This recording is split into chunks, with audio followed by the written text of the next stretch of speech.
Yahya bin സക്കരിയ അലൈഹിസ്സലാം ദാനിയാൽ നബി അലൈഹിസ്സലാമിൻ്റെ ഖബറിൻ്റെ അരികത്തുകൂടെ നടന്നു പോവുകയാണ്. അപ്പോൾ അറിഞ്ഞില്ല, ഖബറിൻ്റെ ഉള്ളിൽ നിന്നൊരു ശബ്ദം കേൾക്കുന്നു. സുബ്ഹാന മൻ തഅസ്സസ ബിൽ ഖുദ്റഹ വഖഹറൽ ഇബാദ ബിൽ മൗത്ത്. ഇത് ചൊല്ലിക്കൊണ്ടിരിക്കുകയാണ് നബിയുല്ലാഹി ദാനിയാൽ അലൈഹിസ്സലാം. ദാനിയാൽ നബിയുടെ പേര് ദാനിയാൽ എന്ന് മുസ്ലിമീങ്ങൾ നമ്മൾ അധികം പേര് കാണാറില്ല. ക്രിസ്ത്യാനികൾ ഡാനിയേൽ എന്ന് പറയും. ഡാനിയേൽ, അതാണ് ഇപ്പോൾ ദാനിയാൽ എന്ന് പറയുന്നത്. അവർ ജോസഫ് എന്നിടും, അതാണ് യൂസുഫ്. അവർ ജേക്കബ് എന്നിടും, അതാണ് യാക്കൂബ്. അവർ സോളമൻ എന്നിടും, അതാണ് സുലൈമാൻ അലൈഹിസ്സലാം. അവർ ജോൺ എന്ന് പേരിടും, അതാണ് യഹ്യ അലൈഹിസ്സലാം. ജോണ, അതാണ് യൂനുസ് അലൈഹിസ്സലാം.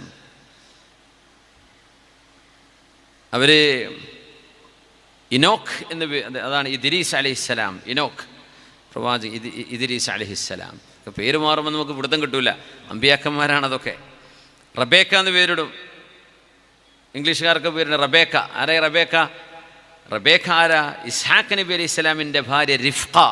റിഫ്ക എന്ന് പറഞ്ഞിട്ട് റബേക്കയായി മാറിയത്. റിഫ്ക ബീവിക്കിട്ട പേരാ റബേക്ക. യൂസുഫ് നബി അലൈഹി സ്വലാമിൻ്റെ ഉമ്മയാണ് റാഹിൽ.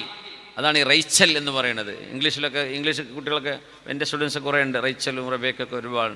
അവരുടെ നാട്ടിൽ നിന്ന് ആ പേരിട്ടിട്ടാണ് വരിക, റൈച്ചൽ. റൈച്ചൽ എന്ന് പറഞ്ഞാൽ യൂസുഫ് നബിൻ്റെയും ബിന്യാമീൻ എന്നിവരുടെയും ഉമ്മയുടെ പേരാണ് റാഹിൽ, യാക്കൂബ് നബിൻ്റെ രണ്ടാമത്തെ ഭാര്യ. ആ റാഹിൽ എന്ന ബീവിയുടെ ഇംഗ്ലീഷ് നാമമാണ് റൈച്ചൽ. ദാനിയാൽ അള്ളാഹുവിൻ്റെ നബിമാരിൽപ്പെട്ട നബിയാണ്. ഖുർആൻ പേരെടുത്ത് പറഞ്ഞില്ല, പക്ഷെ പരിശുദ്ധ ഹദീസിൽ 12ഓളം നബിമാരുടെ പേര് വന്നിട്ടുണ്ട്. അതിൽപ്പെട്ട നബിയാണ് നബിയുല്ലാഹി ദാനിയാൽ അലൈഹിസ്സലാം.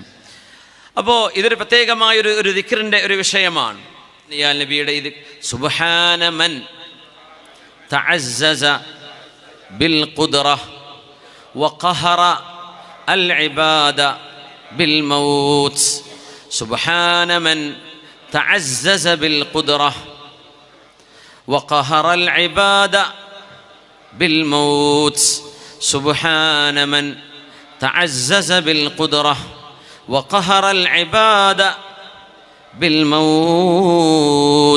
ഇത് ചൊല്ലുന്നവർക്ക് അല്ലാഹുവിൻ്റെ മലക്കുകൾ ഇസ്തിഗ്ഫാർ ചെയ്യുമെന്നാണ്.